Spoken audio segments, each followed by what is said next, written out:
pagi kepada anda di luar sana. Anda sudah menonton Awani Pagi bersama saya Gigi Ahmad dan juga Afizia Azaman. Baik, pagi ini kita nak membincangkan satu isu yang saya kira sangat penting juga. Ini berkaitan dengan penyakit mental yang dilihat masih lagi menjadi stigma dalam kalangan masyarakat. Dan keadaan yang menjadi antara beban utama di peringkat global ini perlu dikesan awal agar rawatan yang efektif dapat diberikan. Namun, apakah tanda-tanda penyakit mental yang perlu anda kenal pasti? Dan apa yang penting, yang perlu diambil perhatian untuk tidak menyembunyikan apa yang dialami dan apa yang berlaku jika perasaan dan keadaan tersebut terus disimpan seorang diri, adakah lama-lama ia akan memakan diri sendiri. Dan di situlah kami berjemput seorang pakar untuk kita kenali kesihatan mental, untuk kita lebih memahami keadaan tersebut. Dan untuk itu kita ada siapa, Gigi? Bersama dengan kita pagi ini pakar perunding psikologi klinikal UiTM Private Specialist Center UPSC, Dr. So Joanne. Doktor, terima kasih. Selamat pagi kerana sudi datang ke studio Awani. Selamat pagi. Okey doktor, kita nak bercakap mengenai kesihatan mental. Pastinya semua orang pun sudah sedar mengenai keadaan ini. Tapi ada lagi stigma yang mengatakan bahawa hanya mereka yang ada sakit mental saja yang pergi buat rawatan. Saya rasa saya normal, saya tak perlu ada rawatan. Okey, apakah itu kesihatan mental? Kalau Dr. Joanne boleh start dulu. Okey, mengikut takrifan kesihatan mental ialah keadaan kesejahteraan di mana seseorang individu menyedari keupayaan mereka sendiri, boleh bekerja secara produktif, boleh menangani tekanan dengan baik dan juga mampu menyumbang kepada masyarakat. Jadi kita kata ia adalah asas kepada kesejahteraan individu. Di mana dia merangkumi isu sosial, psikologi dan juga emosi. Dan baru seperti yang dikatakan, dia berlainan dengan penyakit mental ataupun gangguan mental. Sebab penyakit mental ataupun gangguan mental ialah satu kondisi kesihatan di mana dia mempengaruhi ataupun mengubah pemikiran, emosi, tingkah laku sehingga kan mengakibatkan keberfungsiannya terganggu dalam aktiviti seharian kita. Jadi seperti yang kita selalu dengar yang umum ialah kemurungan, kecelaruan bipolar, skizofrenia, OCD. Jadi ini adalah antara yang kita selalu dengar. Penyakit mental dan kesihatan mental ni dia berkaitan. Dia berkaitan sebab kalau kesihatan mental yang tidak baik ataupun kita kata tidak sihat dan berlanjutan, dia sebenarnya satu risiko kepada penyakit mental. Faham. Cumanya pada ketika ini mungkin ada segelintir daripada masyarakat kita, walaupun kesedaran tu kita tengok makin meningkat, tapi ada juga yang macam mengabaikan tentang penting kenapa kita perlu ada satu minda yang sihat. Mungkin doktor boleh jelaskan kenapa penting untuk kita ada minda sihat ni? Yes. Sebab di sini kadang-kadang kita nampak kesedaran itu mungkin tiada. Seperti yang dikatakan, saya rasa saya normal, saya rasa saya baik, tak ada masalah. Kesedaran itu tiada. Jadi bila kesedaran itu tiada, maka susah kita nak berkongsi ataupun mendapatkan bantuan.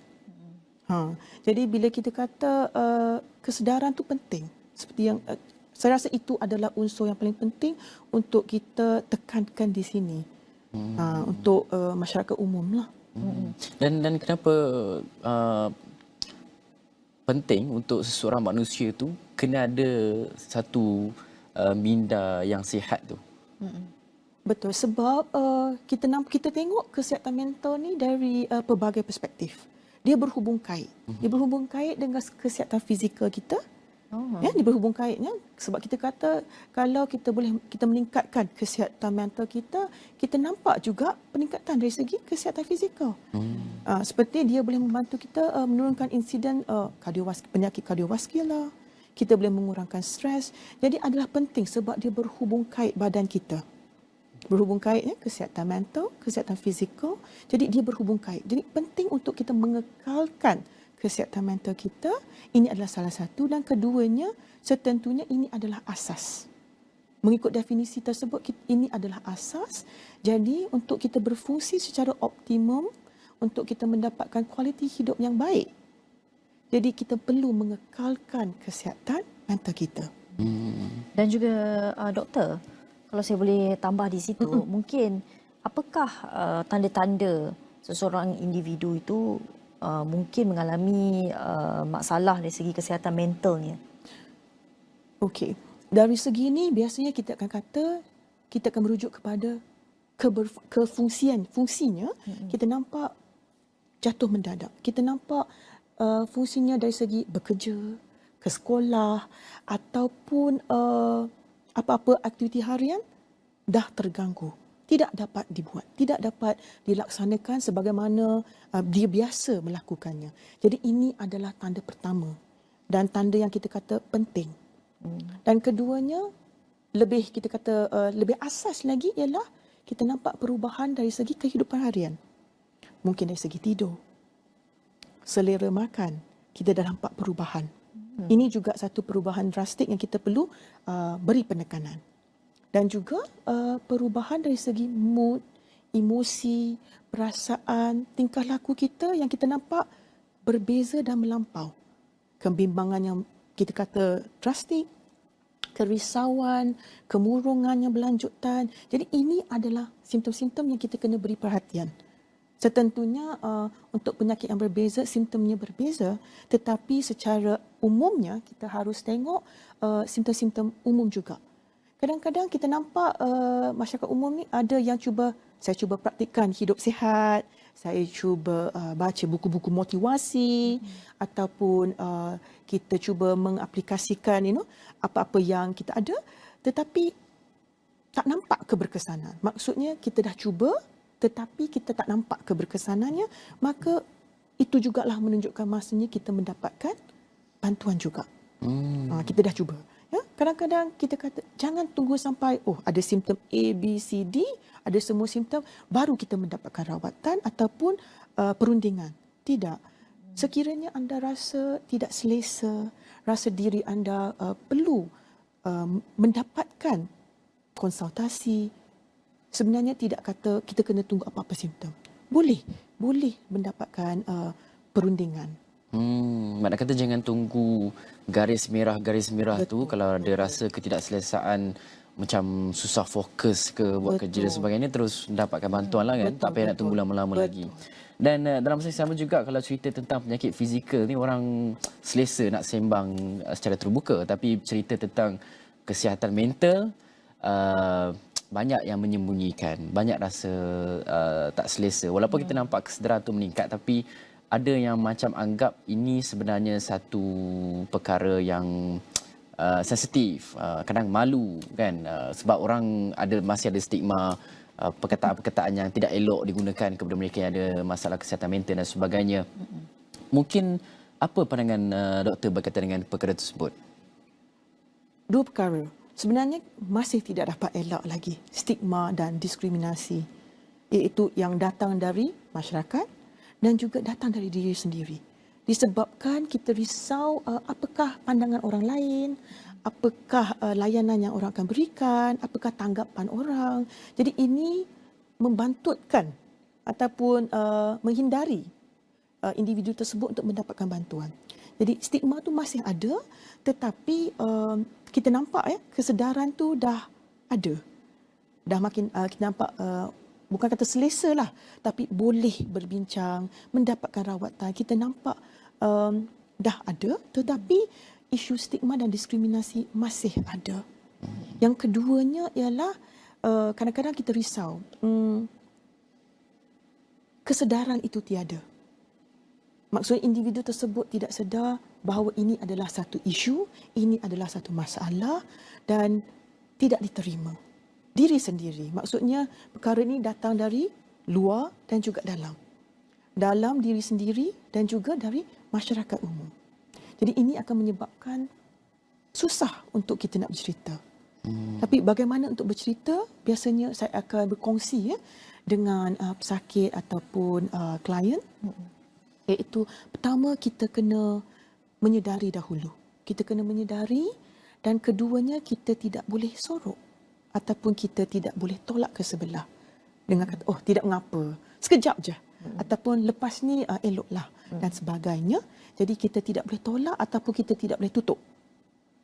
Dan ketiganya, maksudnya kita boleh memahami dan menganalisis apa yang berlaku.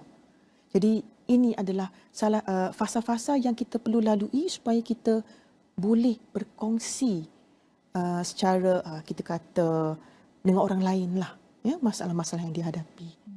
Bila kita gagal untuk melalui fasa-fasa ini, maka susah untuk kita berkongsi ataupun mengetahui masalah yang berlaku. Menarik doktor katakan begitu, kerana apa pandangan doktor tentang satu stigma yang kalau kata okey, kita rasa kita ada masalah kesihatan mental, tapi dalam masa yang sama juga kita tak boleh, bila kita ada masalah berkenaan, kita rasa gangguan dan sebagainya, tapi kita tak boleh nak fokus di tempat kerja, di sekolah, universiti dan sebagainya, membuatkan kita terpaksa mengambil mungkin MC, mungkin tak dapat hadir ke kelas dan sebagainya. Tapi di sebelah pihak mungkin majikan, mungkin guru dan sebagainya, sekolah itu sendiri, anggap ia macam satu frasa yang macam, oh ini sebab malas ni, bukannya sikit mental ke apa ni lemah ni, kata kan, kenapa lemah sangat ni, macam tu kan. Jadi stigma-stigma sedemikian rupa yang membuatkan saya rasa ramai yang alaminya, tapi anggap ia macam okey tak apalah, just another bad day, tapi tak pergi dapatkan bantuan. Pandangan? Betul.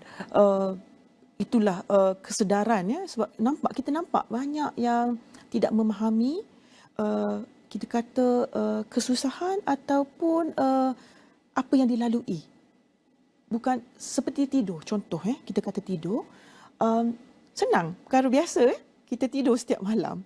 Tetapi bagi individu yang mengalami kesukaran untuk tidur, kualiti yang tidak baik, tidur yang tidak kualiti yang tiada, banyak gangguan semasa tidur, maka tidur itu sebenarnya satu kemewahan. Ya. Jadi untuk individu yang mengalami masalah tidur, mungkin bawah tekanan, kerisauan, maka ia sebenarnya mengganggu hari seterusnya. Jadi ini bila kita kata frasa-frasa begini dilemparkan kepada mereka, maka saya rasa ini adalah kita tidak memahami keadaan yang berlaku. Ini contoh yang paling asas sekali. Apa sepatutnya majikan kena buat kalau kata ni? Macam mana untuk sediakan support system tu? Ya. Sebab kalau kita kadang-kadang kita nampak banyak syarikat ataupun banyak syarikat, terutamanya syarikat antarabangsa, mereka menyediakan perkhidmatan perundingan untuk staf-staf mereka. Contohnya sekiranya tidak semestinya mempunyai masalah-masalah yang serius, tetapi kalau memerlukan bantuan atau memerlukan untuk berbincang, ya, majikan sekarang dia menyediakan perkhidmatan tersebut. Sama ada secara fizikal di syarikat tersebut ataupun secara atas talian. Maka mereka menyediakan perkhidmatan tersebut, maksudnya dari semasa ke semasa individu tersebut boleh menilai, oh begini perasaan saya, ini masalah saya, ini yang saya dihadapi, apa yang saya boleh buat untuk memastikan kesihatan mental saya meningkat. Jadi ini adalah salah satu inisiatif yang saya nampak sekarang di syarikat-syarikat di Malaysia juga. Kita nampak dah ada bantuan sebegini diberikan. Yang keduanya, banyak juga pendedahan dari segi berkongsi mengenai kesihatan mental di syarikat ataupun di talian. Jadi kita nampak banyak yang kita boleh lakukan. Tapi kita faham maksudnya operasi syarikat perlu dikekalkan. Tapi kita nampaklah kesedaran tu perlu ada, kita boleh membuat kesedaran tersebut dan juga inisiatif tu. Saya nampak inisiatif tu sangat baik. Maksud kita tidak tunggu sampai ke akhir ataupun apabila masalah menjadi lebih serius, tetapi dari semasa ke semasa staf-staf tersebut boleh mendapat maklumat, boleh lebih memahami diri mereka sendiri, maka kita dapat mengelakkan ataupun sekurang-kurangnya kita dapat membantu dari mula. Jadi saya rasa inisiatif ini sangat perlu dikongsilah dengan syarikat-syarikat lain. Banyak sebenarnya untuk kita bercakap untuk kita nak lebih kenal mengenai kesihatan mental kita sendiri. Betul. Walaupun kita nampak biasa saja, mungkin ada antara kita tidak berasa tertekan dengan sesuatu situasi, tapi dalam masa yang sama kita perlu tengok balik, mungkin kita ada bukannya kita tak ada hiccup dekat situ ya. Kadang kita ada rasa ups and downs dalam hidup. Itu yang paling penting sebenarnya dalam diskusi kami pada pagi ini. Tapi kita perlu berhenti rehat seketika, kembali selepas ini.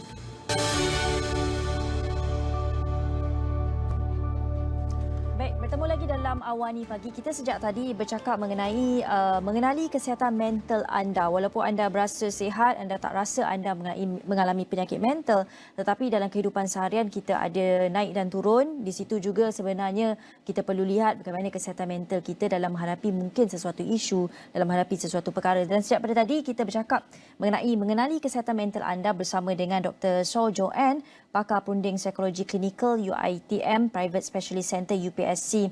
Doktor, tadi doktor ada bercakap mengenai bagaimana majikan ketika ini sudah banyak yang mula sedar memberi inisiatif untuk menyokong pekerja-pekerja yang mungkin mengalami tekanan, kurang fokus dan sebagainya.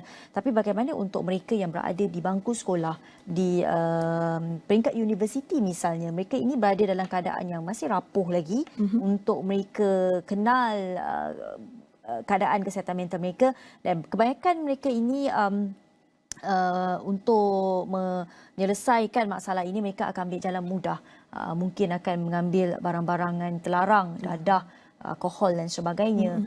Tapi tanpa mereka sedar mereka mengalami kesihatan mereka, mental mereka sedang terjejas.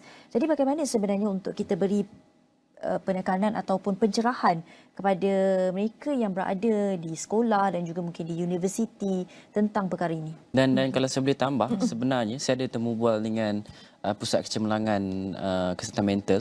Mereka menyatakan bahawa ada budaya dalam kalangan remaja kita yang jenis toreh tangan kan, mencederakan diri sendiri dan sebagainya.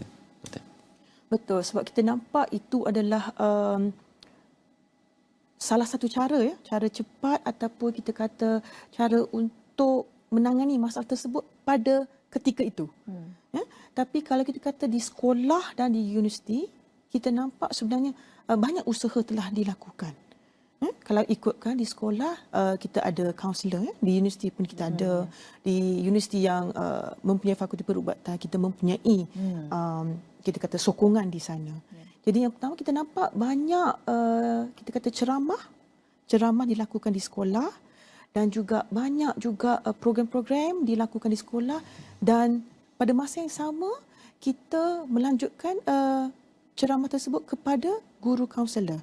Disebabkan guru kaunselor ataupun guru-guru di sekolah ataupun universiti, mereka merupakan orang terdekat dengan remaja ataupun kanak-kanak.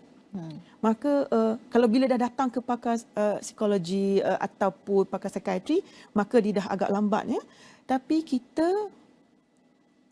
menempatkan kaunselor-kaunselor ni dengan kita kata program.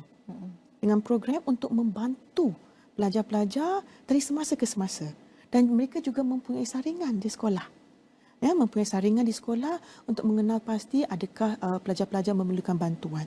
Jadi kita kata di sekolah, di universiti, pendedahan diberikan, sama ada dari segi fizikal, ceramah, ataupun kita guna social media, media sosial.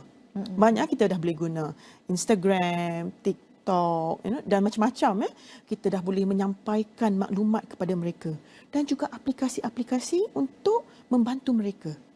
Contohnya bagaimana untuk mengendalikan masa, menguruskan masa, bagaimana untuk beri perhatian kepada perasaan dan emosi. Kita ada juga aplikasi-aplikasi tersebut yang kadang-kadang pensyarah-pensyarah tengah memulakan penyelidikan. Kita pun mempunyai aplikasi tersebut untuk sesuai dengan selera remaja, orang-orang muda.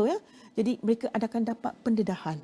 Jadi banyak yang telah dilakukan, dan pada saya pendedahan itu sangat penting. Kalau tiada pendedahan, tiada kesedaran, maka remaja kita akan menggunakan cara yang tidak sihat. Bila cara yang tidak sihat, kita tak naklah dia berlaku sampai ke tahap tersebut. Maksudnya mereka dah kenal, dah tahu, dan tidak rasa malu kata, oh, saya rasa murung ataupun saya rasa tak selesa, saya risau. Tetapi saya menggunakan teknik ini, contohnya teknik pernafasan. Bila saya berjumpa dengan pakar psikologi, dia mengajar saya teknik pernafasan. Mungkin rakan tersebut boleh Ajar. ajar ataupun membantu berkongsi teknik-teknik yang dipelajari. Jadi maka ini lagi cepatlah kita nampak pendedahan dari seorang ke seorang dengan cara yang lebih cepat. Maka kita kata tidak semestinya kita kena tunggu sampai sesuatu berlaku ataupun serius ataupun menjadi penyakit. Elok kita mendapatkan perundingan awal, kita belajar teknik-teknik. Sebenarnya ini sama seperti kita belajar teknik-teknik untuk mengekalkan kesihatan yang baik. Jadi kita nampaklah dari sana. Bila mereka balik, mereka berkongsi. Jadi dia berbalik kepada kesedaran dan penerimaan. Kalau pesakit tersebut, remaja tersebut diterima, maka dia dapat disampaikan. Maksudnya di luar kita buat kesedaran, kita buat ceramah, tapi dari segi dekat dalam kita nampak pula berkongsi teknik, berkongsi apa yang dipelajari. Lagi cepat kita nampak. Dan doktor, dalam masa yang sama juga sistem sokongan tu penting kan, tak kiralah di mana kita berada, bajikan ke tempat kerja, sekolah, universiti dan sebagainya. Macam mana untuk kita rakyat Malaysia, walaupun kita bukan pakar kesihatan mental dan sebagainya, macam mana untuk kita, kalau kata contoh Gigi luahkan sesuatu kepada saya, macam mana saya nak jadi seorang pendengar yang baik? Sebab saya kira kalau berkongsi tu dia boleh sekurang-kurangnya macam mengurangkan release tension. tension kan. Macam mana untuk kita ni, at least kita semua rakyat Malaysia well equipped dengan cara kita dengar seseorang tu punya masalah dan sebagainya kalau ia berkaitan dengan kesihatan mental dan sebagainya. Kalau kita kata dah berkongsi, maka kita dah rasa saya boleh percaya orang ni. Saya selesa dengan orang ni, maka saya dah boleh bercerita dengan dia. Jadi ini adalah peluang terbaik. Ini adalah peluang yang baik untuk kita membantu individu tersebut. Memang, kalau pada masa tersebut, cuba kita sediakan satu kondisi yang selesa. Maksudnya kita duduk dalam persekitaran yang selesa dan kita menjadi pendengar. Kebanyakan masanya kita ni tidak mendengar. Kita banyak bercakap. Kita banyak bercakap, memberikan input. Tetapi individu-individu ni memerlukan kita mendengar. Mendengar tanpa memberikan sebarang komen ataupun pandangan saya tersendiri. Saya rasa ini salah, ini lemah dan sebagainya. Tidak. Kita cuba dengar dan kita cuba memberi keyakinan untuk bercerita, untuk berkongsi. Dan bila kita nampak lebih banyak lagi tanda-tanda ya, bila kita nampak banyak-banyak tanda ni, kita berkongsi dengan individu tersebut. Biasanya kalau pesakit ni, kanak-kanak yang datang dengan ibu bapa, saya akan bagi tahu ibu bapa tersebut, cuba kita gunakan perkataan kita. Kami, kita, kami. Bukan kamu, anda. Sebab bila kita kata kita, kami, maksud beban tu dah berkongsi dua. Dia dah jadi kurang berat. Tapi pada masa yang sama, kita nak memberikan otonomi pada individu tersebut juga. Maksud kita tidak buat keputusan untuk dia. Kalau kita kata dia mampulah untuk membuat keputusan, kita tidak membuat keputusan, kita tidak memberi pandangan kita, tetapi kita cuba berada di sana. Perasaan kita berada di sana sangat penting. Kita mendengar, kita memberi sokongan, berada di sana ya, dan mendengar apa yang dikatakan tanpa memberi komen ataupun apa takrifan kita sendiri. Dan kemudiannya kita cuba menggunakan bantuan yang lebih realistik, iaitu untuk mendapatkan rawatan sekiranya perlu. Sebab kita tidak perlu tunggu ia menjadi penyakit. Kita dah boleh pergi untuk perundingan, konsultasi yang mempunyai pakar-pakar. Contohnya pakar-pakar psikiatri, pakar-pakar psikologi klinikal, yang hospital yang mempunyai kita kata profesional tersebut. Seperti yang saya katalah, seperti di UiTM Private Specialist Center, dah kita boleh buat rujukan dan datang. Ya. Jadi dia terus. Ya? Maksudnya kita dah berada di sana, kita mendengar dan kita juga memberi cadangan, menghulurkan bantuan. Kadang-kadang bila berada di situasi begini, kita tidak dapat berfikir secara rasional kadang-kadang ya. Bukan semestinya lah, tapi kita tidak tahu apa patut dibuat. Ya, kita jadi, kita kata apa, benda tu bercelaru lah. Bila kita dah kongsi, kita dah bercerita, sebenarnya bila kita dengar, individu tersebut sebenarnya tengah memproses dan dia akan lebih memahami apa yang berlaku sebenarnya pada diri dia. Semasa dia berkongsi, ketika itu jugalah dia memahami diri sendiri dari dalam. Jadi bukan kita kata, oh kita kena buat ni, kita kena buat macam ni. Tidak. Sebenarnya dia agak ringkas, agak senang, tetapi situasi itu penting. Konteks itu penting. Penting sebenarnya untuk mereka yang mungkin mengalami sesuatu tekanan ataupun stres dalam hidup atau mungkin ada perubahan dalam segi minda anda itu untuk meluahkan perasaan. Paling penting untuk mencari orang yang boleh dipercayai untuk meluahkannya. Betul. Baik, banyak sebenarnya kita bercakap dengan doktor tapi kita ada tinggal lagi 1 minit lagi. Mungkin doktor boleh pesan kepada mereka di luar sana. Mungkin langkah pertama kalau mereka merasakan ada kelainan dalam hidup mereka ataupun mereka mungkin rasa stres dalam sesuatu perkara, apa mungkin perkara pertama yang mereka perlu lakukan? Okey, sebenarnya banyak Banyak tapi sebenarnya. 1 minit. Tak. Seminit doktor, kita ringkas Betul, je. betul. Bila kita, yang pertamanya kita kena, seperti yang saya cakap, menyedari, memahami dan menerima. Proses pertama kita cuba ni, lepas tu kita akan dengan senangnya ataupun kita boleh mendapatkan bantuan. Kita akan pergi mendapatkan bantuan sendiri. Sebab kita rasa, oh saya perlu dapatkan rawatan ataupun perundingan untuk berkongsi isu ini. Okey. Ya. Alright, baik. Terima kasih doktor. Itu tadi pakar perunding psikologi klinikal UiTM Private Specialist Center UPSC Dr. Soh Jo Ann bercakap dengan kita berkaitan dengan mengenali kesihatan mental. Diharapkan selepas ini kita dapat jemput lagi Dr. Soh Jo Ann untuk bercakap banyak tentang penyakit mental ini. Tapi dengan itu sekian saja diskusi kami. Saya Gigi Ahmad Dan saya Hafizah Zaman. Salam. Jumpa lagi.